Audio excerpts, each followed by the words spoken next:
સુરત નવી સિવિલ હોસ્પિટલના કેન્ટીનમાં નશાની હાલતમાં અસામાજિક તત્વોએ તોડફોડ કરી હોવાનો વિડીયો સોશિયલ મીડિયામાં વાયરલ થયો છે। 10થી વધુ અસામાજિક તત્વોએ કેન્ટીન પર પથ્થરમારો પણ કર્યો હતો। નવી સિવિલમાં નશાની હાલતમાં અસામાજિક તત્વો ધમાલ મચાવતા હોબાળો મચાવ્યો હતો, જેથી દર્દીઓ સગાઓમાં ભાગદોડ મચી ગઈ હતી, જેને કારણે હોસ્પિટલની સુરક્ષા સામે સવાલો ઊભા થયા છે। પ્રાપ્ત માહિતી અનુસાર દર વર્ષની જેમ આ વર્ષે પણ નવી સિવિલ હોસ્પિટલમાં ગણેશજીની સ્થાપના કરવામાં આવી હતી। આ સમયે નવી સિવિલ હોસ્પિટલના અલગ અલગ 4 વોર્ડમાં ગણેશજીની સ્થાપના કરાઈ હતી। આજે વિસર્જનના દિવસે સ્ટાફ દ્વારા વોર્ડની બહાર જ ટબમાં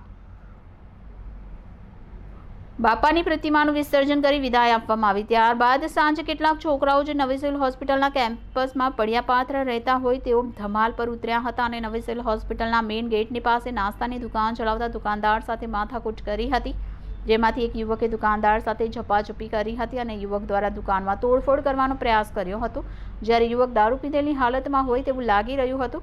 આ ઉપરાંત ત્યાં હાજર લોકોએ મારામારીનો વિડીયો પણ પોતાના મોબાઈલ ફોનમાં ઉતારી લીધો હતો।